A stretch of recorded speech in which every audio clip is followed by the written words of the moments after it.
Okay, hi guys, and welcome to another video. In an earlier video, I unboxed a unique kris that I recently acquired from France. As you might recall, the condition, while it is still good, is in a state of neglect and would require some cleaning and restoration. As you might have guessed as to how I am dressed today, I have donned my lab coat, which means I will be heading down to my studio lab and embark on a restoration project. This video will be split into two parts for ease of future reference and guidance. So, without further ado, let's roll the intro and get on with today's restoration task.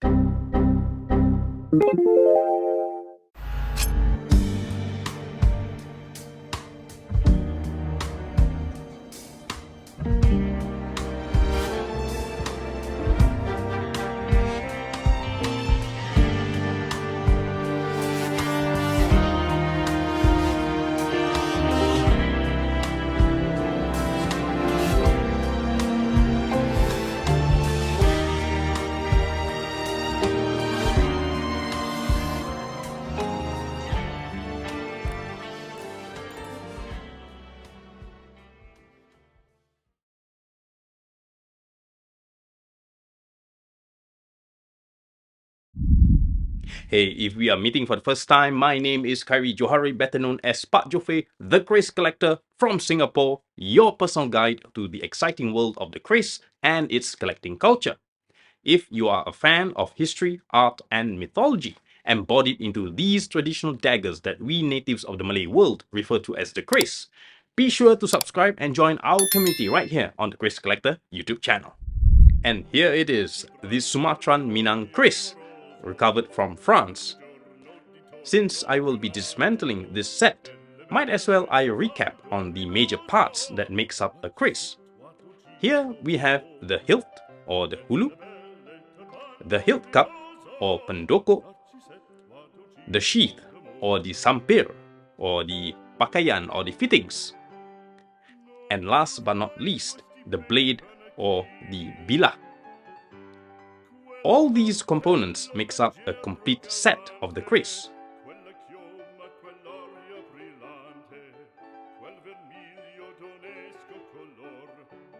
If either one is missing, its aesthetics becomes somewhat lacking and, like it or not, will feel incomplete. Now, what I like to do before rinsing the blade is to give it a quick brush. In this case, since the blade is quite small, a toothbrush will do nicely. Already you can see the loose bits of rust and residue are coming off as I brush this.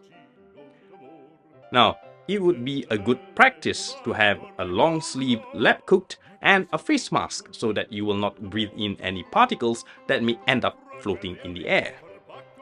Also, it is highly recommended if your hands are protected with surgical latex gloves, if you're doing this for the first time.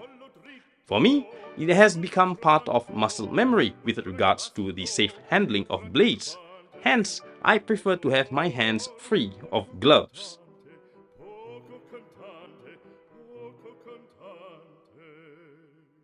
When performing any restoration task, ideally your workspace should be organized and neat. I prefer to have these wooden trays to contain all the loose pieces that I will be working with. Also, it keeps your work desk cleaner, as all the residue will be collected onto the tray instead of spilling all over your work area.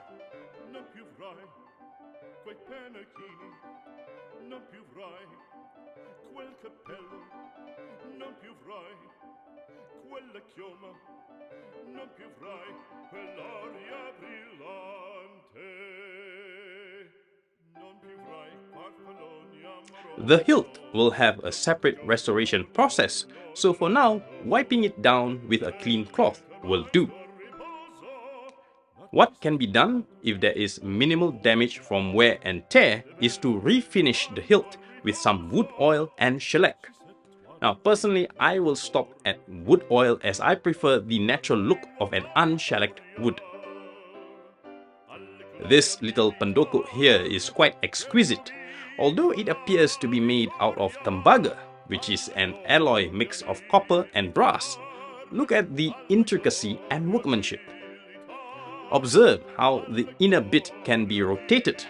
This means that this pendoko too is made of two separate parts and not typically made by a cast mold. This suggests that care and thought were introduced in the production of this pendoko.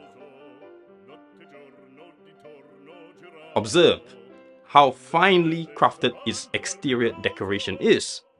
This highly suggests that this piece was not made for a common peasant, likely for a noble or matriarch of the household. There is also a separate method of care and restoration of tembaga relics like these, which I will cover in a separate video, inshallah, yeah?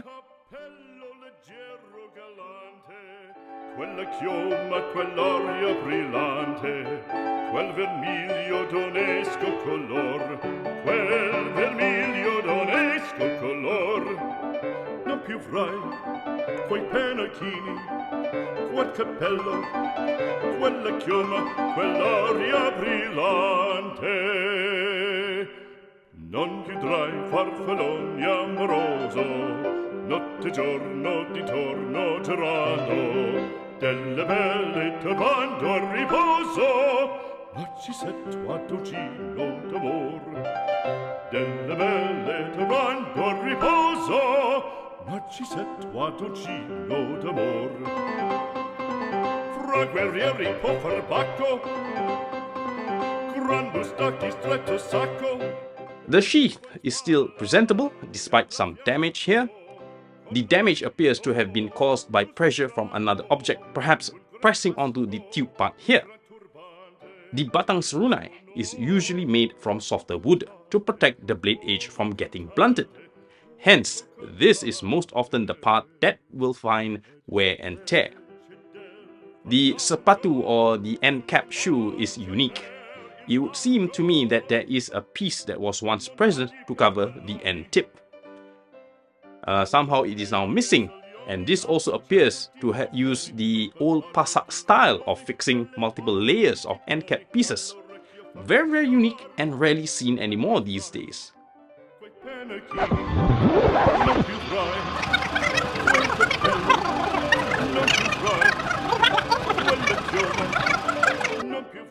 For today, my focus will be on the blade. So for now, I will put away the sampir, the hulu, and the pendoko.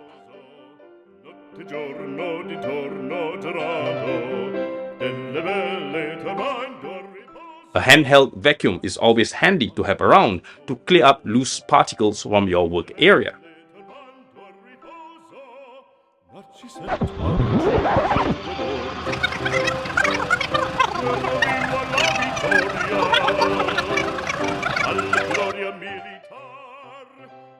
Now we will be proceeding to rinse the blade. Here I am using distilled water that is free of impurities and is at a neutral pH level. This stage is to free the blade of oils, residue, and even any traces of warangan that may still be present on the blade.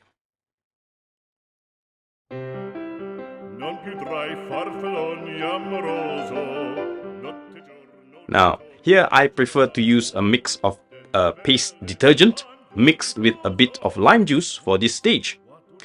The lime is of course the one that has been fermented. You can look up that video on how to prepare the lime juice for restoration purposes, which I will link it in the description below, or it should appear somewhere on the top corner here. Restoring a kris blade is a therapeutic experience. You need not rush through the process. As you clean, this is where you establish a connection with your blade.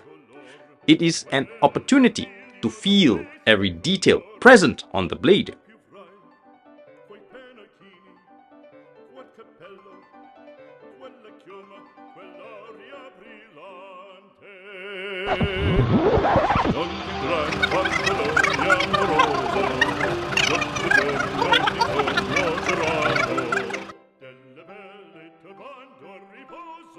If you observe the bin containing the distilled water, look at how murky it has become.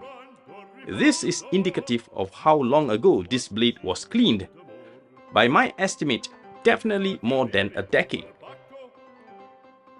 Having a neutral wooden surface to brush the blade offers stability and safety, as it offers a stable surface to work on and reduce the risk of accidental slipping.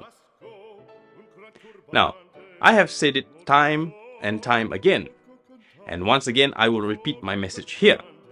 When working with any type of bladed weapons, safety is a priority. It is a responsibility to ensure your safety and anyone around you is protected at all times.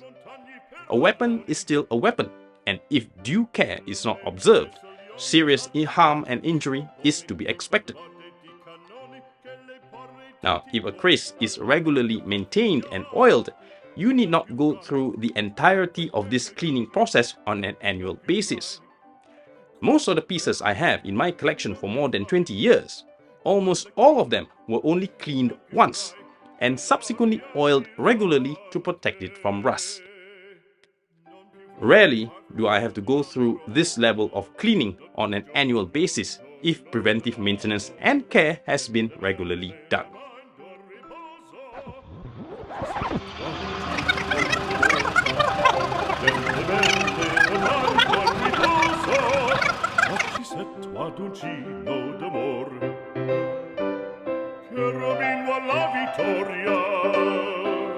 Alla gloria militar, cherubin alla vittoria, alla gloria militar, alla gloria militar, alla gloria militar.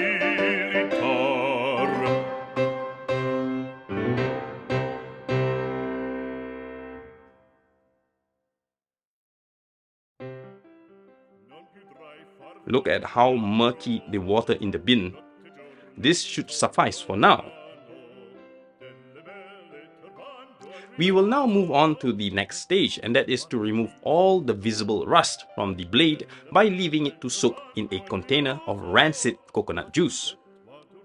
From years of experience, rancid coconut juice is the best and safest natural way of removing rust. It not only applies for kris, in fact almost all manner of rusted bladed weapons will look better after a bath in this concoction. To turn a coconut juice rancid is a fairly simple process. You purchase a few fresh coconuts and leave them out in the open for a few days before use. 5 to 7 days at room temperature is enough to turn the juice rancid. My advice is not to leave any blade for more than 3 days in this bath. Usually 2 days is more than sufficient unless it is extremely rusted. Delle belle turbando a riposo, ma ci sento a dolcino d'amor. Delle belle turbando a riposo. Hey, if you have learned something new from today's video, do have a care and remember to subscribe, like and share if you would. Your support will help this video reach out to other kris enthusiasts out there and will allow them to discover and explore deeper into the facets of kris collecting in upcoming videos. Do share your thoughts and questions in the comments below, and let's weave the future of kris collecting together. So this concludes the first part of the blade restoration stage, to breathe new life into a long-forgotten legacy. There is more work to be done ahead for sure. This is also the stage that frustrates us collectors. As I have mentioned previously, all old blades will present a false clean appearance when it is still wet. Believe me, 2 days from now, one may be excited to see a fairly clean blade.